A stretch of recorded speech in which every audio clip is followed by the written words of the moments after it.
In this episode, I'm going to walk you through how you can begin to get warm, recurring referrals from a financial advisor, a CPA, an attorney, and other professionals like that. I'm going to walk you through the 3 steps. Number 1 is going to be, how big is the opportunity? How many opportunities do they really have to give?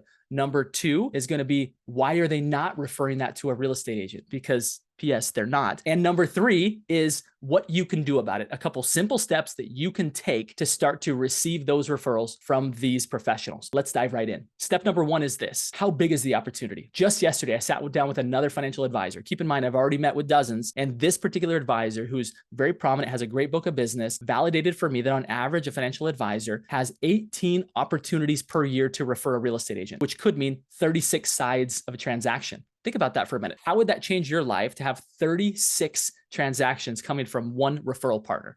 By the way, if you haven't yet downloaded The Ultimate Guide to 10x Your Warm Referrals, in there it has some secrets about this very topic. It's in the show notes. Be sure and grab it. So that is the size of the opportunity. Step number 2 is this. Why are they not referring? Because that's exactly what I uncovered again. I said, how many of those 18 opportunities, which could equate to 36 transaction sides, how many of those are you referring? And the answer was very few of them.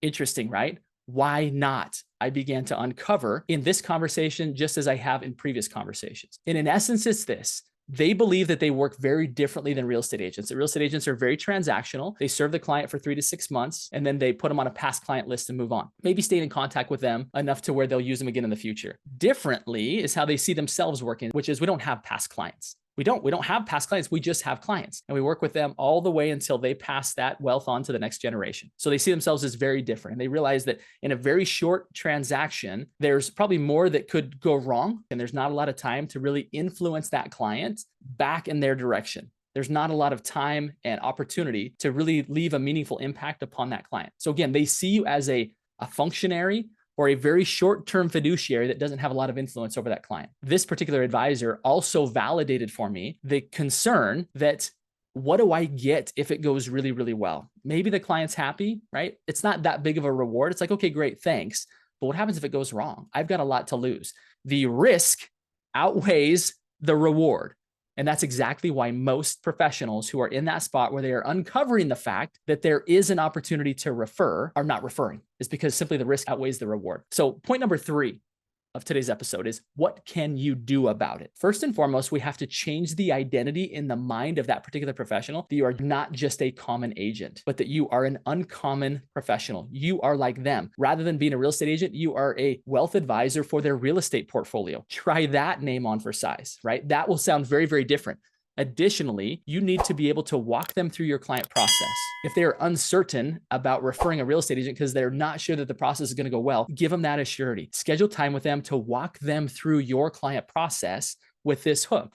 I'm going to walk you through my client process so you understand it and feel comfortable with me as a professional, but more importantly, so that I can weave you into my client conversations and see how I can refer you clients at any given time that it is appropriate to do so. When you have that conversation with them, number 1, they're going to feel very comfortable with the fact that they understand your client process. A lot of that uncertainty and hesitation, that risk of if this goes wrong, is going to melt away, and they're going to feel very confident. Now you're giving them also a bigger reward, is that I'm going to weave you into my client experience. Additionally, here's another tip inside of what you can do about it. You need to empower that professional to be able to talk about real estate freely. In fact, you'd love it if you were invited to each one of those meetings, specifically the ones in which they're talking about real estate. Would you not? Here's a way to do that. Is provide market-related data to that professional specific to their client. For example, a current market analysis for their client's properties. Do you know how interesting it would be when that advisor is sitting knee to knee with their clients and talking about not just their portfolio in the market and their insurance policies, but they're also talking about their wealth in real estate? Is that not relevant if you're a wealth advisor? Of course it is. And it allows that wealth advisor to be at the center of all things financial. And it allows that wealth advisor to bring up the topic of real estate. And P.S., you happen to be in the meeting because you've already done the paperwork that's sitting there in front of them. This positions you to be such an easy referral. This positions you to be top of mind, tip of tongue at any time that that client is thinking about making a real estate move. It becomes such an easy introduction for that advisor to connect to you on an introductory email that allows you to now be in the driver's seat of helping that client make the necessary real estate moves. I want to conclude with a quick story that maybe some of you are familiar with. It's called Acres of Diamonds, in which a man went off seeking greener pastures. seeking for opportunity in other places, ended up selling his land later only to find out that he had lived on acres of diamonds. The same story is told in different ways. People who go off searching for gold and come to find out where they lived had tons of gold.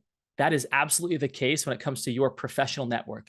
All too often, I see real estate agents out there chasing leads from this shiny object and this shiny object, when in reality, within their own professional network right now that they already have, or maybe is one introduction away, they have acres of diamonds. They have so much opportunity if they only knew how to position themselves with those professionals who are already in conversations about this very topic. Guys, if I can help you, just know that there's a link to my private calendar. Happy to spend a few minutes with you, help you work through these ideas so that you can start to have success and get real referrals coming into your business right away from the professionals that are closely around you. And my final request is this: go think bigger.